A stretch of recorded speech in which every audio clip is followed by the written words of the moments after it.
নমস্কার, education with সুদেশনার আরেকটি নতুন ভিডিওতে আমার সমস্ত ছাত্রছাত্রীকে স্বাগত জানাই। আজকে আমরা ক্লাস 12-এর শিকার জীবনানন্দ দাশের লেখা এই কবিতাটি পাঠ করব।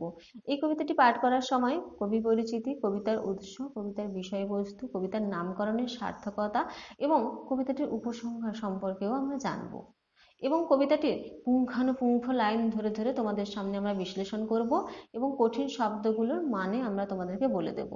তাই তোমরা যারা এই মুহূর্তে ভিডিওটি দেখছো, তোমাদেরকে বলবো তোমরা প্লিজ স্কিপ না করে প্রথম থেকে ভিডিওটি দেখতে থাকো এবং এখনো পর্যন্ত যারা চ্যানেলটিকে সাবস্ক্রাইব করোনি তারা প্লিজ চ্যানেলটিকে শেয়ার এবং সাবস্ক্রাইব করে দিও। আগে আমরা জানবো কবি জীবনানন্দ দাশ সম্পর্কে, অর্থাৎ কবি পরিচিতি।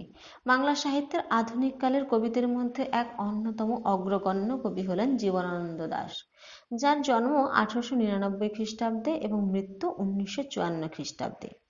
গ্রাম বাংলার নিঃসর্গ প্রকৃতির প্রতি কবির যে অফুরন্ত ভালোবাসা তা আমাদেরকে মোহিত করেছে।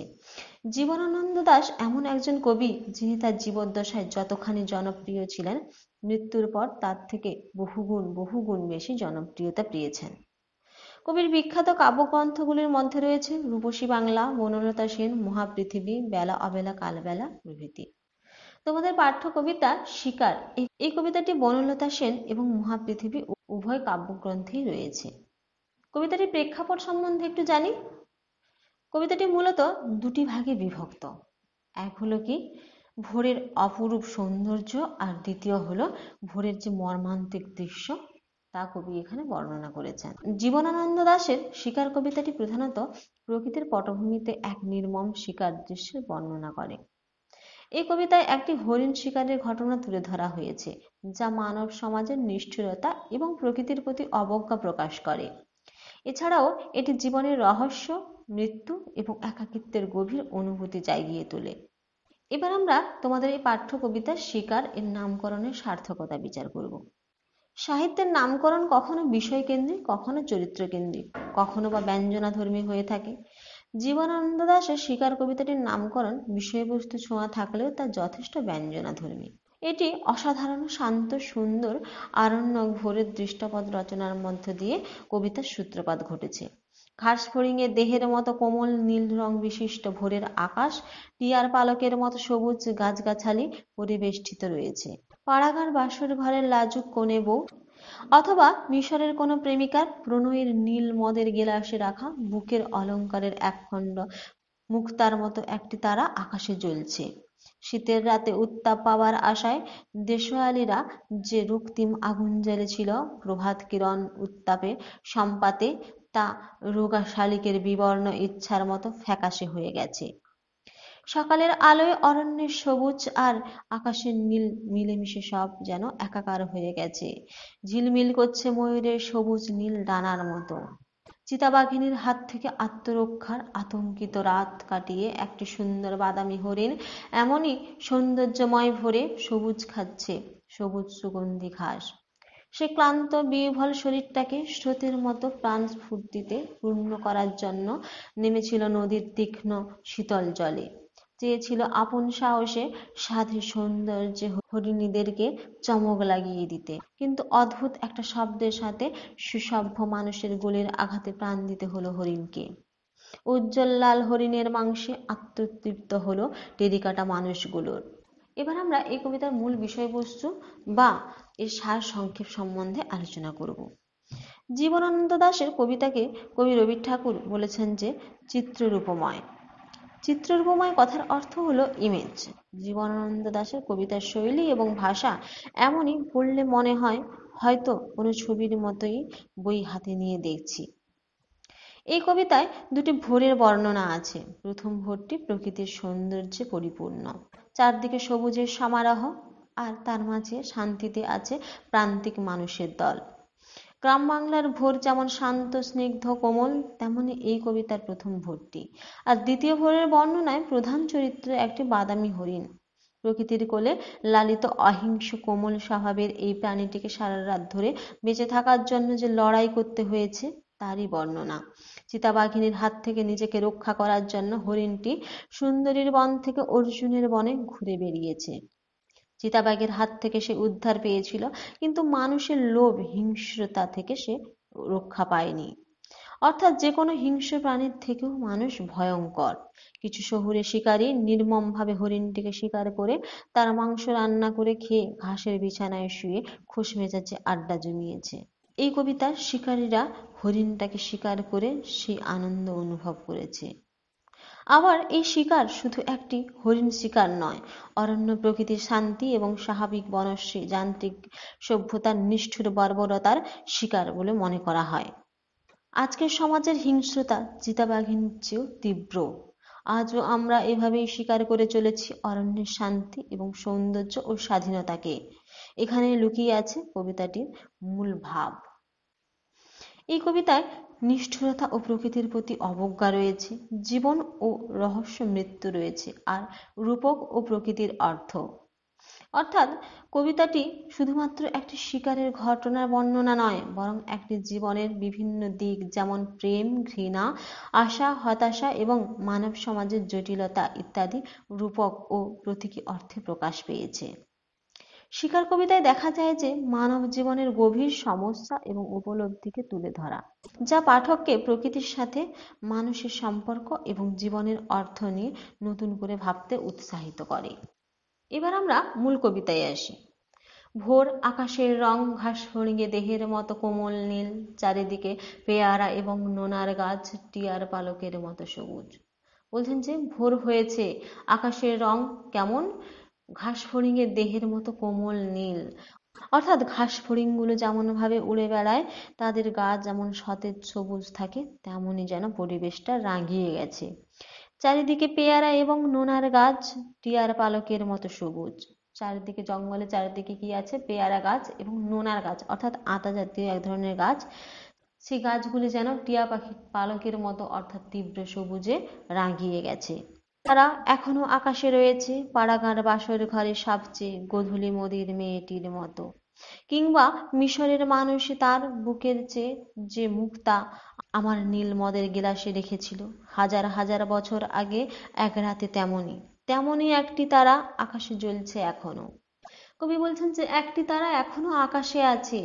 পাড়া গ্রামের যে নতুন বধূরা গোধূলি মদির অর্থাৎ সন্ধ্যাকালে যে মাথায় ঘোমটা দিয়ে তার বাসর ঘরে অপেক্ষা করে থাকে, কিংবা মিশরের অর্থাৎ মিশর দেশের যে মানবী অর্থাৎ যে মেয়ে আছে, সে কি করেছে? তার প্রেমিকের জন্য প্রতীক্ষা করে বসে আছে নীল মদের গেলাস নিয়ে।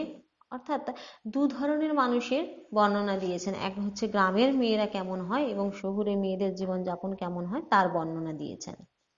আমার নীল মদের গেলাসে রেখেছিল, বলছেন যে কবি বলছেন যে আমার নীল মদের, অর্থাৎ কবি নীল মদের গেলাসে রেখেছিল হাজার হাজার বছর আগে। অর্থাৎ সেই মেয়েটি তার নীল মদের গেলাসে রেখেছিল হাজার হাজার বছর আগে এক রাতে। তেমনি তেমনি ভাবে আছে একটি তারা আকাশে আজও জ্বলছে। হিমের রাতে শরীর রাখবার জন্য দেশোয়ালিরা সারা রাত মাঠে আগুন জ্বেলেছে। হিমের রাতে অর্থাৎ শীতের রাতে শরীর অর্থাৎ গরম, শরীর গরম রাখবার জন্য দেশোয়ালি অর্থাৎ আদিবাসী সম্প্রদায়, যারা হচ্ছে কি বাংলা এবং বিহারের শেষ প্রান্তের যে অধিবাসী তাদের বলা হয় আদিবাসী। তারা কি করেছে? শরীরকে গরম রাখার জন্য শীতের সময়ে সারা রাত আগুন জ্বালিয়েছে মাঠে। মোরগ ফুলের মতো লাল আগুন, অর্থাৎ মোরগের মাথায় যে ঝুঁটিটা থাকে তা যেমন তীব্র লাল, ঠিক আগুনের বর্ণটাও ঠিক তেমনই তীব্র লাল ছিল। শুকনো অসুস্থ পাতা দুমড়ে এখনো আগুন জ্বলছে তাদের। শুকনো অসুস্থ গাছের পাতা দিয়ে তারা দুমড়ে মুচড়ে আগুন জ্বালিয়েছিল, সেই আগুন এখনো যেন জ্বলছে। সূর্যের আলোয় তার রং কুমকুমের মতো নেই আর, হয়ে গেছে রোগা শালিকের হৃদয়ের বিবর্ণ ইচ্ছার মতো। সূর্যের তীব্র আলোয় তার রং আর কুমকুমের যে অর্থাৎ লাল বর্ণের মেয়েদের যে সজ্জার উপকরণ তার মতো নেই আর। হয়ে গেছে কেমন? রোগা শালিকের হৃদয় বিবর্ণ, অর্থাৎ প্রাণ যায় যায় নিভু নিভু এমন এক বিবর্ণ মানে ফ্যাকাশে রং হয়ে গেছে। সকালের আলোয় টলমল শিশির চারিদিকের বন ও আকাশ ময়ূরের সবুজ নীল ডানার মতো ঝিলমিল করছে। সকালের আলোয় অর্থাৎ সকালবেলার আলোয় টলমল করছে শিশিরে চারিদিকে বন আর আকাশ যেন টলমল করছে ময়ূরের সবুজ নীল ডানার মতো। ময়ূরের সবুজ নীল ডানাগুলো যেমন চকচকে চিকচিক করে, ঠিক তেমন ভাবে চিকচিক করছে। এই পর্যন্ত গেল সকালের যে সৌন্দর্য বা ভোরের যে সৌন্দর্য তার বর্ণনা। এবার আমরা দেখতে পাবো ভোরের যে বিবর্ণতা আছে, ভোরে যে কষ্ট আছে তার বর্ণনা। ভোর। সারা রাত চিতাবাঘিনীর হাত থেকে নিজেকে বাঁচিয়ে বাঁচিয়ে নক্ষত্রহীন মেহগনির মতো অন্ধকারে সুন্দরবন থেকে অর্জুনের বনে ঘুরে ঘুরে সুন্দর বাদামি হরিণ এই ভোরের জন্য অপেক্ষা করছিল।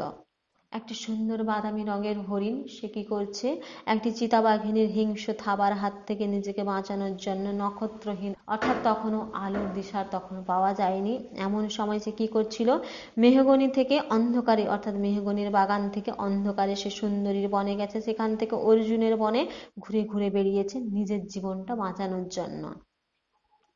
এসেছে সে ভোরের আলোয় নেমে, যখন অন্ধকার ছিল তখন সে এইভাবে দৌড়াদৌড়ি করেছে, নিজের জীবনটাকে বাঁচিয়েছে। আবার যখন ভোর হলো সে তখন নেমে এসেছে। নক্ষত্রহীন বলতে অমাবস্যার রাতে, অমাবস্যার রাতে যখন অন্ধকার ছিল তখন সে দৌড়াদৌড়ি করে নিজের প্রাণ বাঁচিয়েছে। এসেছে সে ভোরের আলোয় নেমে, সে এবার ভোরের আলো ফুটতে নেমে এসেছে। কচি বাতাবি লেবুর মতো সবুজ সুগন্ধি ঘাস ছিঁড়ে ছিঁড়ে খাচ্ছে, নদীর তীক্ষ্ণ শীতল ঢেউয়ে সে নামলো। সে বলতে এই হরিণ অর্থাৎ বাদামি রঙের যে সুন্দর হরিণটি ছিল তার কথা বলা হয়েছে। কচি বাতাবি লেবুর মতো সবুজ সুগন্ধি ঘাস ছিঁড়ে ছিঁড়ে খাচ্ছে, নদীর তীক্ষ্ণ শীতল ঢেউ এসে নামলো। অর্থাৎ কচি বাতাবি লেবুর যে সুন্দর সুবাস থাকে, সুঘ্রাণ থাকে, সেই রকম একটা সুঘ্রাণযুক্ত ঘাস সে খাচ্ছে। অর্থাৎ সেই হরিণটি সবুজ রঙের যে অর্থাৎ সেই বাদামি রঙের যে হরিণটি সেই খাচ্ছে। নদীর তীক্ষ্ণ শীতল ঢেউ এসে নামলো, নদীর যে তীক্ষ্ণ শীতল ঢেউ ছিল সেখানে সে নামলো জল পান করার জন্য। ঘুমহীন ক্লান্ত বিহ্বল শরীরটাকে স্রোতের মতো একটা আবেগ দেওয়ার জন্য, সে নিজের শরীরটাকে ক্লান্তি থেকে মুক্ত করার জন্য সে জলের মধ্যে নামলো, জল খাবে এবং স্নান করে সে তার প্রাণ জুড়াবে। অন্ধকারের হিমকুঞ্চিত জরায়ু ছেড়ে ভোরের রৌদ্রের মতো এক বিস্তীর্ণ উল্লাস পাবার জন্য। অন্ধকারের হিমকুঞ্চিত অর্থাৎ অন্ধকারের যে শীতলতা তা কাটিয়ে, কুঞ্চিত মানে কি কুঁকড়ে থাকা, আর জরায়ু অর্থাৎ যেন একেবারে ভেতর থেকে একেবারে ভেতরটা ছিঁড়ে সে রৌদ্রের ভেতর নেমে এসেছে, মানে একেবারে শীতলতার যে গভীরতা ছিল তার ভেতর থেকে সে বেরিয়ে নিজেকে একটু আরাম দিতে চাইছে, একটু উষ্ণ করতে চাইছে। একটি বিস্তীর্ণ উল্লাস পাওয়ার জন্য, একটি সে সুন্দর সুন্দর আরাম পাওয়ার জন্য। জরায়ু বলতে মাতৃগর্ভ থেকে বেরিয়ে আসা যে শিশু, যে জায়গাটা তাকে বলা হয় কি জরায়ু। এই নীল আকাশের নিচে সূর্যের সোনার বর্ষার মতো জেগে ওঠে, সাহসে সাধে সৌন্দর্যে হরিণীর মতো হরিণীকে চমক লাগিয়ে দেবার জন্য। এই নীল আকাশের নিচে, এই যে নীল নীলিমা আকাশ তার নিচে সূর্যের সোনার বর্ষার মতো, বর্ষা কথাটির অর্থ হচ্ছে তীর বা বল্লম, সূর্যের যে সোনা অর্থাৎ যে হলুদ বর্ণের যে বর্ষাটা আছে তার মতো সে জেগে উঠেছে, সাহসে সাধে সৌন্দর্যে হরিণীর পর হরিণীকে চমক লাগিয়ে দেবার জন্য। এত সুন্দর রোদটা উঠেছে, এত সুন্দর সোনালি আভা দিয়েছে যেন হরিণীকে আরো বেশি সৌন্দর্য মণ্ডিত করে তুলেছে। একটা অদ্ভুত শব্দ, এই এত অপরূপ সৌন্দর্যের মধ্যে একটা অদ্ভুত শব্দ উঠলো। সেই শব্দটা কিসের? নদীর জল মচকা ফুলের পাপড়ির মতো লাল, আগুন জ্বললো আবার উষ্ণ লাল হরিণের মাংস তৈরি হয়ে এলো। একটা যে অদ্ভুত শব্দ হয়েছিল তাতে কি হয়েছিল, নদীর রং কেমন হয়েছিল, নদীর জলের রংটা মচকা ফুলের পাপড়ির মতো লাল হয়ে গেছিল। মচকা ফুল হলো এক ধরনের গোছা গোছা ফুল, যা ওই কৃষ্ণচূড়া ফুলের মতো দেখতে এমন। তখন কি হয়েছে, নদীর জলটা মচকা ফুলের পাপড়ির মতো লাল হয়ে গেছে, অর্থাৎ বোঝা যাচ্ছে যে একটা প্রাণ চলে গেছে, একটা তরতাজা প্রাণ সেখানে শেষ হয়ে গেছে। আগুন জ্বললো আবার উষ্ণ লাল হরিণের মাংস তৈরি হয়ে এলো। আবার আগুন জ্বললো, একবার কি শীতের উষ্ণতা আরাম পাওয়ার জন্য আগুন জ্বলেছিল, শীতকে কাটানোর জন্য, আবার একবার আগুন জ্বললো সে প্রাণ নিয়ে, সে প্রাণটাকে অর্থাৎ হরিণের প্রাণটাকে নিয়ে তাকে রান্না করে আবার কিছু মানুষে খাবে, শিকারী খাবে, তার জন্য আগুন জ্বললো। নক্ষত্রের নিচে ঘাসের বিছানায় বসে অনেক পুরনো শিশির ভেজা গল্প, সিগারেটের ধোঁয়া, অর্থাৎ খোলা আকাশের নিচে বসে সেই হরিণের মাংসটিকে খেয়ে শিশির ভেজা গল্পগুলো চলছে। অর্থাৎ কিছু মানুষ সেই পশুটাকে শিকার করে খেয়েছে এবং তারা তাদের মতো করে আরাম আয়েশ করছে। সিগারেটের ধোঁয়া অর্থাৎ খাওয়ার পরে তারা সিগারেটের ধোঁয়া অর্থাৎ সিগারেট খেয়ে তাদের মনকে আরো সতেজ করছে, উৎফুল্ল করছে। টেরিকাটা কয়েকটা মানুষের মাথা, অর্থাৎ টেরিকাটা বলতে চুলের সিঁথির বিশেষ যে স্টাইল তাকে বলা হয় টেরিকাটা। মানে শহুরে যুবকদের মধ্যে তখন এই প্রচলনটা ছিল। এলোমেলো কয়েকটা বন্দুক, হিম নিস্তব্ধ নিরপরাধ ঘুম। পাশাপাশি কয়েকটা বন্দুক এলোমেলো হয়ে পড়ে আছে সেই টেরিকাটার যে মানুষগুলো আছে তাদের পাশাপাশি। হিম শীতল আর নিস্পন্দ মানে স্পন্দহীন এরকম নিরপরাধ ঘুম। সেই যে প্রাণীটি মারা গেছে সে যেন নিস্পন্দ নিরপরাধ ঘুম দিচ্ছিল।